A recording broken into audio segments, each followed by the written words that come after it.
দেউলিয়া হয়ে যাওয়া 4টি কোম্পানি কিনে আইনি জটিলতায় পড়েছেন চীনা ও অস্ট্রেলিয়ান ভিত্তিক প্রতিষ্ঠান বেটেক্স।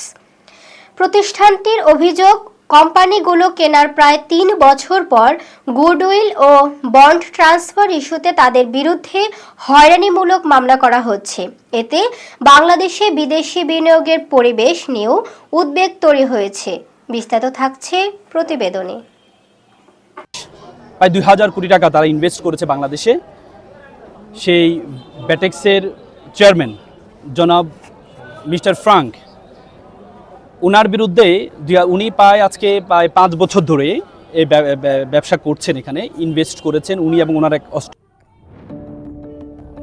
দেউলিয়া হয়ে যাওয়া বাংলাদেশের 4টি কোম্পানি কিনে বিপাকে পড়েছে চীনা ও অস্ট্রেলিয়ান ভিত্তিক প্রতিষ্ঠান বেটেক্স। বেটেক্সের দাবি 2022 সালে 4টি কোম্পানি অধিগ্রহণের পর বাংলাদেশে প্রায় 2000 কোটি টাকা বিনিয়োগ করেছে প্রতিষ্ঠানটি। পাশাপাশি প্রায় 3000 মানুষের কর্মসংস্থান নিশ্চিত করা হয়েছে। তবে প্রতিষ্ঠানটির অভিযোগ, কোম্পানিগুলো কেনার প্রায় 3 বছর পর সাবেক মালিক রাজিউল হাসান হঠাৎ করে 7 কোটি টাকা গুডউইল দাবি করেন। এ ঘটনাকে কেন্দ্র করে বেটেক্সের চেয়ারম্যান মিস্টার ফ্র্যাঙ্ক ও ব্যবস্থাপনা পরিচালক প্রশান্ত সাক্সেনার বিরুদ্ধে বিশ্বাসভঙ্গ ও জালিয়াতির অভিযোগে মামলা করা হয়েছে বলে সংশ্লিষ্টরা জানিয়েছেন।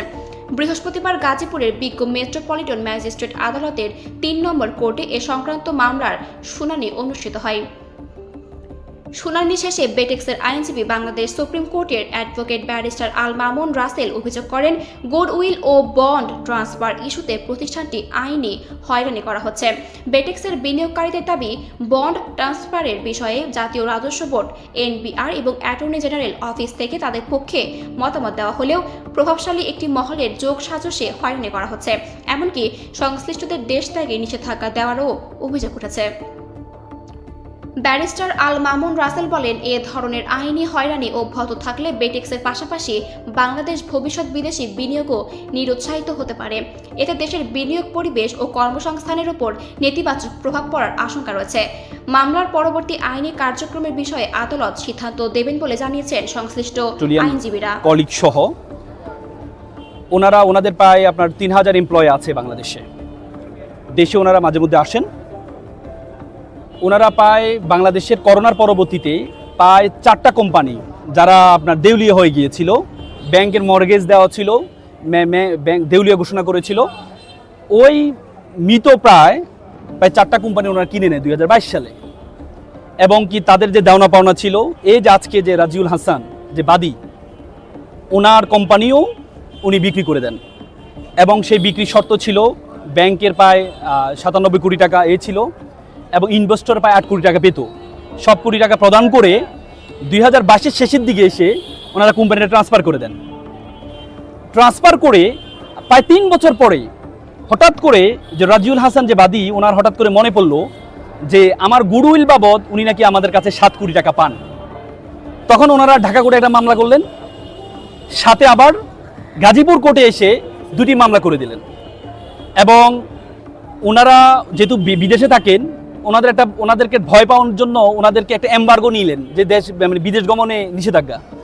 তখন ওই দুজনে, মিস্টার ফ্র্যাঙ্ক অ্যান্ড মিস্টার প্রশান্ত সাক্সেনা, দুজনে দেশের বাইরে ছিলেন। বিজ্ঞ আদালতের প্রতি সম্মান রেখে ওনারা দেশে আসছেন। দেশে এসে ঢাকা কোর্টে যে মামলাটি জামিন নিয়েছেন, যে এমবার্গো যেই নিষেধাজ্ঞা ছিল সেটা প্রত্যাহার করেছেন। পরবর্তী ওনারা জানতে পারেন 2025 সালে আবার আরেকটি মামলা গাজীপুর কোর্টে একই বিষয় নিয়ে আরেকটি মামলা করলেন। এখন এই কোম্পানির আপনার যেহেতু হচ্ছে সকল কিছু ট্রান্সফার করে দিয়েছেন, বাদী সুকৌশলে ওনার বন্ডটা, আপনারা জানেন যে এক্সপোর্ট ইম্পোর্ট করতে হলে একটা বন্ড ওয়্যার হাউস প্রয়োজন হয়, সে বন্ডটা উনি ট্রান্সফার করেন নাই। উনি বললেন এই বন্ড বাবদ উনি 1 কোটি 30 লক্ষ টাকা পান। আমাদের যে ক্লায়েন্ট মিস্টার ফ্র্যাঙ্ক এবং প্রশান্ত, ওনারা এই টাকাটা পেমেন্ট করে দিলেন, 1 কোটি 30 লক্ষ টাকা দিয়ে দিলেন, তারপরে বন্ডটা ট্রান্সফার করে দেওয়ার জন্য। কিন্তু ওনারা বললেন যেহেতু বন্ড 3 বছর পর ট্রান্সফার হয়, 2025 সালে ওনারা বন্ডটা ট্রান্সফার করবেন। যখন 2025 সালে আসলেন, তখন উনি তো আর বন্ডের যে টাকাটা, এই টাকাটা জমা দেন নাই কাস্টমে। এই জন্য ওনার মাথায় ঢুকলো, তাহলে এই টাকাটা যেহেতু আমি জমা দিই নাই, তাহলে এই টাকাটার জন্য আমাকে ধরবে। তখনই সুকৌশলে এসে উনি গাজীপুর এবং ঢাকা কোর্টে 2টা মামলা করে দিলেন, যাতে ওই প্রিভেনশন ইজ বেটার দেন কিউর, মানে আক্রান্ত হওয়ার আগে উনি প্রিভেনশন নিচ্ছেন। পরবর্তীতে এই যে উনি 3 বছর ধরে আমাকে বন্ডটা ট্রান্সফার করেন নাই, উনি কিছু ইনভয়েস দিয়েছিলেন। সেই ইনভয়েসগুলো ওনার অফিস থেকে স্বাক্ষর হতো, যেহেতু বন্ডটা ওনার নামে আর কোম্পানি আমার নামে। এই ইনভয়েসে সুকৌশলে গুডউইল বাবদ টাকার জন্য এবং ইনভয়েসে ওনার স্বাক্ষর না, উনি ওনার অফিস থেকে স্বাক্ষরগুলো করাইতেন, এই দুইটার জন্য উনি আবার একটা মামলা করে দিলেন। তো সুতরাং আমরা বিজ্ঞ আদালতকে বলেছি, উনি যদি একটা ইনভেস্টর এবং কি বন্ডটা ট্রান্সফার করার জন্য কাস্টম, এনবিআর এবং কি অ্যাটর্নি জেনারেল অফিসও আমাদের এই মতামত দিয়েছেন এই বন্ডটা যেন ট্রান্সফার করে দেয় ইনভেস্টরকে, তারপরে ওনারা বন্ডটা ট্রান্সফার করেন নাই।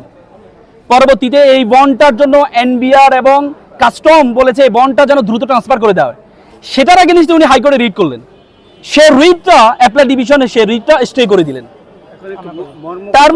তার মানে এটা দাঁড়ালো যে আমাদের যেই এটা এই বন্ডটার মালিক আমরা।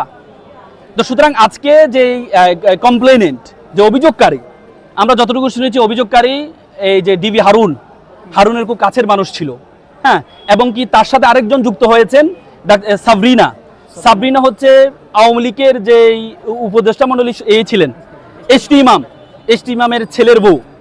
তারা 2025 সালে এসে হঠাৎ করে আমাদের ইনভেস্টরদেরকে সরিয়ে ফেলার জন্য, আপনারা জানেন আমাদের মাননীয় প্রধানমন্ত্রী বারবার বলেছেন যে আমরা ইনভেস্টরদেরকে প্রায়োরিটি দেওয়ার জন্য, সেই ইনভেস্টরদেরকে সরিয়ে ফেলার জন্য ওনারা হুট করে এসে 2025 সালে এসে, দেখেন 3 বছর আগে কোম্পানি ট্রান্সফার করলেন, কোনো মামলা করলেন না, 25 সালে এসে হঠাৎ করে ওনাদের কি মনে হলো ওনারা মামলা করলেন।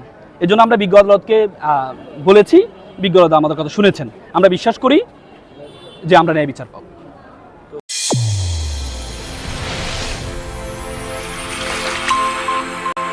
চ্যানেল A1 হৃদয়ের স্পন্দন।